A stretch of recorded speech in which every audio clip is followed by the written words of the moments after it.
और अब देख लेते हैं खबरें फटाफट। कांग्रेस विधायक हेमाराम चौधरी ने विधानसभा की सदस्यता से इस्तीफा दे दिया है। उन्होंने विधानसभा अध्यक्ष सीपी जोशी को अपना इस्तीफा सौंपा है। हेमाराम चौधरी बाड़मेर जिले के गूड़ा मलानी से विधायक हैं और लंबे समय से पार्टी से नाराज चल रहे थे। पीएम नरेंद्र मोदी ने आज कोरोना के हालात को लेकर 9 राज्यों के 46 कलेक्टर्स के साथ बात की। इस दौरान पीएम ने कोरोना के हालात और इससे निपटने के उनके अनुभवों पर चर्चा की। उन्होंने कहा कि कई गांवों ने अपने यहां आना जाना बहुत अच्छी तरह से मैनेज किया हुआ है। पीएम ने कहा कि आप युद्ध के कमांडर हैं। किसी भी युद्ध में कई कमांडर कई योजनाओं को मूर्त रूप देते हैं, लड़ाई लड़ते हैं और हालात के हिसाब से फैसला करते हैं। आप भारत की लड़ाई के महत्वपूर्ण फील्ड कमांडर हैं।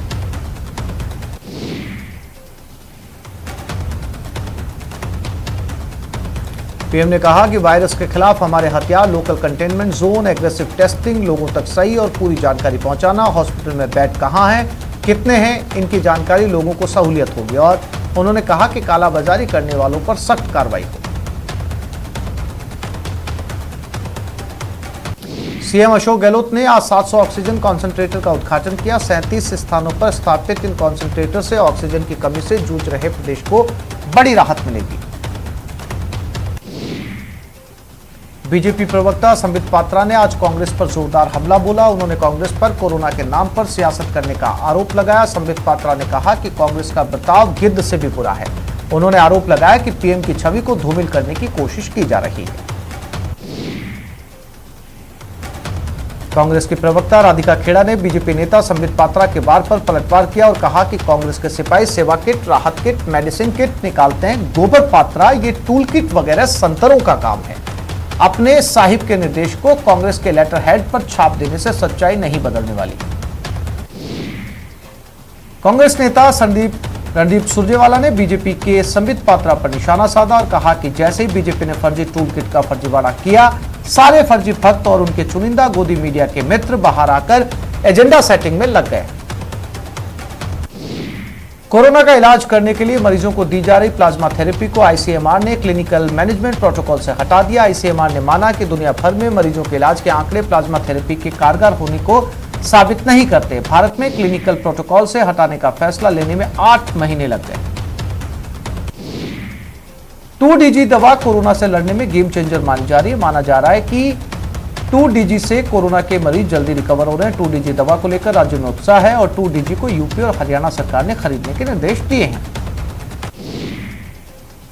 भारत में बढ़ते कोरोना संक्रमण के बीच WHO की chief scientist doctor Soumya Swaminathan का दावा चिंता बढ़ाने वाला है। उन्होंने आशंका जताई कि भारत में कोरोना संक्रमण के भी और लहरें आ सकती है। इसके साथ ही महामारी की रोकथाम के लिए अगले 6 से 18 महीने में की गई कोशिशें काफी अहम होंगी। पद्मश्री से सम्मानित डॉक्टर के अग्रवाल का कोरोना से निधन हो गया। वो 62 साल के थे। उन्होंने कुछ दिन पहले दिल्ली एम्स में भर्ती करवाया गया, जहां वे वेंटिलेटर सपोर्ट पर थे। देश में कोरोना की दूसरी लहर की रफ्तार कम होने लगी है। बीते दिन देश में 2,63,021 लोगों में कोरोना की पुष्टि हुई। ये लगातार दूसरा दिन रहा जब एक दिन में 3 लाख से कम संक्रमित मिले। हालांकि मौत का आंकड़ा चिंता बढ़ाने वाला है। पिछले 24 घंटे में रिकॉर्ड 4,334 मरीजों की मौत हुई। एक दिन में जान गंवाने वालों का सबसे बड़ा आंकड़ा है। राहत की बात यह भी रही कि मरीजों के रिकवर होने की रफ्तार भी तेजी से बढ़ रही है। पिछले 24 घंटे में रिकॉर्ड 4,22,391 लोगों ने कोरोना को मात दी। एक दिन में कोरोना से ठीक होने वालों का सबसे बड़ा आंकड़ा है। स्वास्थ्य मंत्रालय ने कहा कि देश में कोरोना रिकवरी रेट अब 85.6% हो चुका है, जो 3 मई को 81.7% था। हालांकि ग्रामीण इलाकों में संक्रमण का फैलना सरकारों के लिए बड़ा चैलेंज बन गया है। दिल्ली में पिछले 24 घंटे में 4,524 लोग कोरोना पॉजिटिव पाए गए, जबकि 10,918 ठीक हुए। 340 की मौत हुई। पिछले 24 घंटे के दौरान यूपी में 9,345 लोग संक्रमित पाए गए। 23,045 लोग ठीक हुए। 271 की मौत हुई। मध्य प्रदेश में 24 घंटे के दौरान 5,921 लोग पॉजिटिव पाए गए। 11,513 ठीक हुए। 77 की मौत हुई। छत्तीसगढ़ में 24 घंटे के दौरान 6,570 लोग संक्रमित पाए गए। 13,865 ठीक हुए। 149 की मौत हुई। गुजरात में सोमवार को 7,135 लोग पॉजिटिव पाए गए। 12,342 लोग ठीक हुए। 81 की मौत हुई। राजस्थान में पिछले 24 घंटे में 11,597 पॉजिटिव मामले सामने आए। 157 की मौत हुई। 24 घंटे में 29,459 लोग ठीक हुए। दिल्ली के मुख्यमंत्री अरविंद केजरीवाल ने सिंगापुर में मिले कोरोना वायरस के नए वेरिएंट को लेकर केंद्र सरकार को चेताया और यह भी कहा कि वेरिएंट भारत में संक्रमण की तीसरी लहर हो सकती है। केजरीवाल ने वायरस को बेहद खतरनाक बताते हुए केंद्र सरकार से अपील की है कि वो सिंगापुर से आने वाली उड़ानों पर रोक लगाए और देश में बच्चों के टीकाकरण को भी प्रमुखता दे। मुंबई से 175 किलोमीटर दूर हीरा ऑयल फील्ड्स के पास ताउते तूफान की वजह से फंसा भारतीय जहाज P-305 समुद्र में डूब गया। भारतीय नौसेना ने इसमें सवार 146 लोगों को बचा लिया और 170 से ज्यादा लोग लापता हैं। इसी जगह एक और भारतीय जहाज फंसा है जिस पर सवार लोगों को बचाने के लिए INS कोलकाता को भेजा गया। बताया जा रहा है कि इसमें 137 लोग सवार हैं। इनमें से 38 को सुरक्षित बाहर निकाल लिया गया है। अरब सागर से उठा चक्रवाती तूफान ताउते 185 किलोमीटर की रफ्तार से सोमवार रात 8 बजे के करीब गुजरात तट से टकराया। तूफान ने कर्नाटक, गोवा, केरल और महाराष्ट्र में 18 लोगों की मौत का कारण बना। इनमें से महाराष्ट्र में 6 की मौत हुई।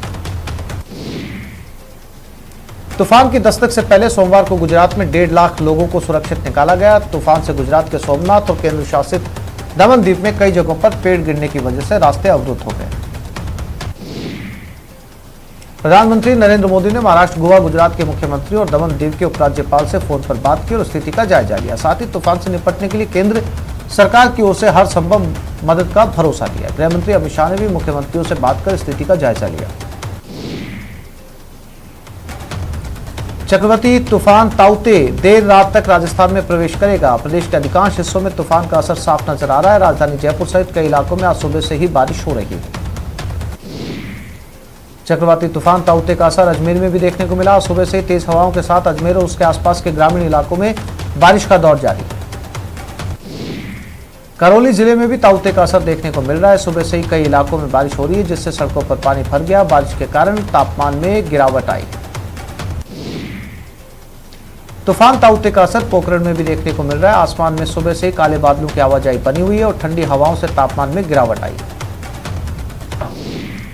अरब सागर से उठे चक्रवात तूफान ताउते को लेकर जालोर जिले के लिए आज और कल 2 दिन अहम रहेंगे। मौसम विभाग के अनुसार जिले में ताउते के चलते तेज आंधी और भारी बारिश की आशंका है। ताउते तूफान का असर से दौसा में सुबह से ही रिमझिम बारिश हो रही है। आसमान में घने बादल छाए हुए हैं। वहीं प्रशासन ने लोगों को बड़े पेड़ों और जर्जर भवनों के आसपास नहीं रहने के लिए ताकीद किया है। दौसा में सुबह से जारी बारिश के बाद अब बिजली आपूर्ति भी प्रभावित होने लगी है। तूफान के असर के चलते जिले के कई ग्रामीण इलाकों में बिजली आपूर्ति ठप होने की सूचना है। ताउते के असर से भरतपुर में तेज बारिश का दौर जारी है। सुबह 5 बजे से लगातार रुक रुक कर बारिश हो रही है। बारिश के कारण नाले भी उफान मारने लगे हैं और सड़कें लबालब हो गई। ताउते तूफान ने डूंगरपुर जिला प्रशासन की नींद उड़ा रखी है। तूफान के पहले 2 दिनों तक चली आंधी बारिश से जिले में कई पेड़ धराशायी हो गए। वहीं बिजली के पोल टूटने से बिजली व्यवस्था भी प्रभावित हुई है। मौसम विभाग के अनुसार मंगलवार और बुधवार को ताउते तूफान का डूंगरपुर जिले में व्यापक असर रहेगा। इसे देखते हुए प्रशासन ने पूरे जिले में रेड अलर्ट घोषित किया। साथ ही सरकारी कर्मचारियों की छुट्टियां भी रद्द कर दी। राजसमंद जिले में भी ताउते तूफान का असर देखा जा रहा है। बीती रात भी कई स्थानों पर तूफान के साथ हल्की बारिश हुई। जिला कलेक्टर ने वन विभाग, नगर निगम, सिविल डिफेंस और बिजली विभाग को हाई अलर्ट पर रखा है। चित्तौड़गढ़ जिले में चक्रवाती तूफान ताउते का असर दिखना शुरू हो गया। बीती रात से जिले के विभिन्न इलाकों में बारिश हो रही है जिससे तापमान में कमी आई है। लोगों को भी ठंड का एहसास होने लगा है। हालांकि प्रशासन तूफान के संभावित खतरे को देखते हुए अलर्ट मोड पर है। तूफान का असर जोधपुर में भी दिख रहा है। शहर के साथ साथ ग्रामीण इलाकों में भी सुबह से बारिश का दौर शुरू है। ताउते तूफान से प्रदेश के कई जिलों में 18-19 मई को भारी बारिश की संभावना है। इसको लेकर जैसलमेर शहर से लेकर सरहद तक हाई अलर्ट है। अंधड़ और बारिश की चेतावनी के मद्देनजर बीएसएफ को हाई अलर्ट पर रखा गया है। तूफान ताउते को लेकर कोटा जिला प्रशासन अलर्ट मोड पर है। जिला प्रशासन ने सभी बिजली प्लांट और कोविड-19 अस्पतालों की ऑडिट करवाई कि जनरेटर की व्यवस्था है कि नहीं। साथ ही जिन जगहों पर जनरेटर लगे हुए हैं उनका ट्रायल किया गया। बारिश के कारण दौसा जिले के अधिकतर वैक्सीनेशन सेंटर सूने पड़े। इक्के दुक्के लोग वैक्सीन लगवाने के लिए पहुंच रहे हैं। कोटा जिले में कोरोना मरीजों के आंकड़ों में धीरे धीरे कमी होती जा रही है, लेकिन मौत के आंकड़ों में बढ़ोतरी देखी जा रही है। सरकारी आंकड़ों में सोमवार को 6 लोगों की कोरोना से मौत हो गई। कोटा में रेमडेसिविर इंजेक्शन की कालाबाजारी के आरोप में पकड़े गए 2 सगे भाइयों ने बड़ा खुलासा किया। दोनों के मुताबिक उन्होंने इंजेक्शन के बदले पानी के इंजेक्शन लगा दिए और रेमडेसिविर इंजेक्शन चुरा लिए। पुलिस के मुताबिक आरोपी मनोज रेगर कोटा हार्ट हॉस्पिटल के कोविड वार्ड में ड्यूटी करता था, जिसने रतनलाल और माया नाम के 2 मरीजों को पानी के इंजेक्शन लगाकर रेमडेसिविर इंजेक्शन खुद रख लिया और उसका भाई राकेश अस्पताल के पास एक लैब में काम करता था। झुंझुनू सांसद नरेंद्र कुमार ने मल्सीसर अस्पताल का निरीक्षण किया। यहां ऑक्सीजन प्लांट का काम शुरू न होने पर उन्होंने गहलोत सरकार पर निशाना साधा। मंत्री साले मोहम्मद ने मंगलवार को सांकड़ा, भणियाना और फलसुंड प्राथमिक स्वास्थ्य केंद्रों का निरीक्षण किया। इस दौरान उन्होंने यहां कोरोना महामारी में किए गए प्रबंधों, आवश्यक दवाइयों, निःशुल्क दवा काउंटर्स और ओपीडी का जायजा लिया। राजसमंद जिले में पंचायती राज, नगर पालिका और जिला परिषद के जनप्रतिनिधियों को वैक्सीन लगाने के लिए 4 पंचायत समितियों पर शिविर लगाए गए। हालांकि वैक्सीनेशन को लेकर जनप्रतिनिधियों में कोई उत्साह नहीं दिखा। पाली जिले का आदिवासी क्षेत्र वैक्सीनेशन से कोसों दूर है। इसमें आने वाली 3 पीएचसी पर 55 लोगों को टीका लगा। यहां टीकाकरण के लिए टीमें दिन भर बैठी रहती हैं और टीका लगवाने वालों का इंतजार करती है, लेकिन जागरूकता की कमी के चलते लोग यहां नहीं पहुंच रहे। जैसलमेर से एक चौंकाने वाली खबर सामने आई। यहां के एक निजी अस्पताल में कोरोना जांच किए जाने का मामला सामने आया, जबकि जिले में किसी निजी अस्पताल को कोरोना की जांच के लिए अधिकृत नहीं किया गया है। पीड़ित ग्रामीण ने आरोप लगाया कि शहर के न्यू राजस्थान हॉस्पिटल ने उससे 500 रुपए लेकर कोरोना जांच की और 12,000 रुपए की दवाई ली। जब उसे पता चला कि कोरोना की जांच केवल स्वास्थ्य विभाग के तय किए गए सरकारी अस्पताल में ही होती है, तो उसके होश उड़ गए। प्रदेश के कई जिलों में वैक्सीन को लेकर तरह तरह की अफवाहें फैली हुई हैं और लोग वैक्सीन नहीं लगवा रहे। वहीं आदिवासी बहुल डूंगरपुर जिले में वैक्सीनेशन को लेकर लोग जागरूक दिखाई दिए। जिले में अब तक 2 लाख के करीब लोगों को टीका लग चुका है। राजसमंद के देलवाड़ा कस्बे में लगातार कोरोना संक्रमण बढ़ रहा है। कोरोना की चेन तोड़ने के लिए राज्य सरकार के बाद अब प्रशासन, ग्राम पंचायत और व्यापारियों ने मिलकर संपूर्ण लॉकडाउन लगा दिया है।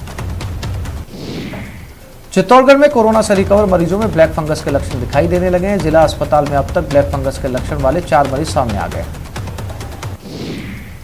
सुजानगढ़ के ग्रामीण इलाकों के अस्पतालों के लिए राज्य सरकार की ओर से 10 ऑक्सीजन कॉन्सेंट्रेटर भेजे गए। विधायक मनोज मेघवाल ने इसके लिए गहलोत सरकार का आभार जताया। प्रतापगढ़ में कोरोना ने फूल की खेती करने वाले किसानों पर कहर ढाया। किसानों के मुताबिक उन्होंने बड़े अरमानों से फूलों की खेती शुरू की, लेकिन कोरोना के कारण शादी विवाह, धार्मिक समारोह पर पाबंदी के कारण फूलों की बिक्री पर विपरीत असर पड़ा है। कोरोना काल में लगातार चिकित्सा कर्मियों और मेडिकल स्टाफ की किल्लत हो रही है। ऐसे में राजस्थान रेडियोग्राफर सोसाइटी ने सहायक रेडियोग्राफर भर्ती की अंतिम वरीयता सूची जारी करने की मांग की है। अजमेर के बांदनवाड़ा में 5 बेड का ऑक्सीजन बेड का वार्ड तैयार किया गया, जिसके बाद अब मरीजों को अजमेर जाने की जरूरत नहीं पड़ेगी। भिलवाड़ा में कोरोना मरीजों और जरूरतमंदों को फ्री भोजन उपलब्ध कराने की सराहना की गई। बता दें कि भारत विकास परिषद महाराणा प्रताप शाखा की ओर से रोज खाने के 400 पैकेट बांटे जाते हैं। पीएम केयर्स फंड की ओर से दिए गए वेंटिलेटर को चालू कराने की मांग को लेकर बीजेपी नेताओं ने भीलवाड़ा एडीएम को ज्ञापन सौंपा। उन्होंने चेतावनी दी कि अगर मांग नहीं मानी जाती तो उग्र आंदोलन किया जाएगा। कोटा के एमबीएस अस्पताल को 15 ऑक्सीजन कॉन्सेंट्रेटर सौंपे गए। कांग्रेस नेता अमित धालीवाल ने अस्पताल के अधीक्षक को ये ऑक्सीजन कॉन्सेंट्रेटर सौंपे। सवाई माधोपुर जिले के ग्रामीण क्षेत्रों में अब कोरोना संक्रमण से ग्रसित मरीजों का उपचार भरपूर व्यवस्थाओं के साथ किया जाने लगा। इसको लेकर स्वास्थ्य विभाग जी जान से जुटा हुआ है। लॉकडाउन का असर कोटा में देखने को मिल रहा है। कोटा में पॉजिटिव रोगियों की तादाद में कमी आ रही है। वहीं रिकवरी रेट भी 83% के करीब होने से अब अस्पतालों में हालात पहले से बेहतर हो रहे हैं। भरतपुर में ऊंचा नगला के पास पुलिस ने बस तो जब्त कर ली और बस में यात्रा करने 65 ईंट भट्टा मजदूरों को भूखे प्यासे मरने के लिए छोड़ दिया। ये मजदूर सुबह 4 बजे से दोपहर 3 बजे तक भूखे रहे। बाद में गांव के सरपंच ने इनके खाने पीने का इंतजाम किया। कोरोना काल में गाइडलाइंस की पालना सुनिश्चित करने के लिए भीलवाड़ा कलेक्टर खुद सड़कों पर मोर्चा संभाले हुए। जिला कलेक्टर शिव प्रसाद नकाते भी 2 दिनों से सामान्य व्यक्ति की तरह साइकिल पर शहर का निरीक्षण कर रहे हैं। झालावाड़ कोतवाली पुलिस ने लोगों को समझाने का नया तरीका निकाला। बेवजह घूम रहे लोगों को पकड़कर पुलिस उनके तिलक लगाकर आरती उतार रही है और लोगों की पूजा कर रही है। राज्य सरकार द्वारा कोरोना संक्रमण की रोकथाम के लिए लगाए गए लॉकडाउन का असर अब धीरे धीरे नजर आने लगा है। एडीजीपी ने कहा कि पुलिस प्रशासन आमजन के सहयोग के लिए तत्पर है, लेकिन प्रोटोकॉल का उल्लंघन करने और नियम तोड़ने वालों के विरुद्ध सख्त कार्रवाई की जा रही है। कोविड इलाज में उपयोगी दवाइयों और उपकरणों की कालाबाजारी करने वालों पर पुलिस लगातार शिकंजा कस रही है। बीते 1.5 महीने में पुलिस ने 21 केस दर्ज किए, साथ ही 31 एफआईआर दर्ज की गई। एडीजी क्राइम रवि प्रकाश मेहड़ा ने इस बात की जानकारी दी।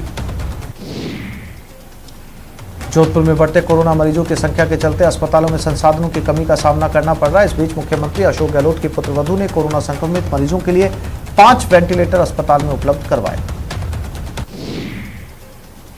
बीकानेर में बिना कारण सड़कों पर घूमने वालों के खिलाफ आज पुलिस सख्त दिखी। शहर के हर पॉइंट पर पुलिस के अधिकारी और जवान आने जाने वालों से पूछताछ करते हुए नजर आए। झुंझुनू में लॉकडाउन की मार कई व्यापार पर साफ नजर आ रही है। बढ़ती गर्मी में पसीने से लोगों को परेशानी झेलनी पड़ रही है और कूलर, एसी, पंखे गोदामों में बंद पड़े। लॉकडाउन में बाजार बंद होने के कारण भरपूर सीजन में दुकानदार माल नहीं बेच पा रहे।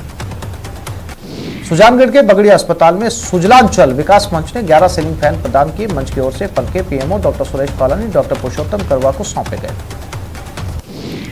सुजानगढ़ के राजकीय बगड़ी अस्पताल में भामाशाह विजय कोठारी की ओर से 250 फेस शील्ड प्रदान की गई।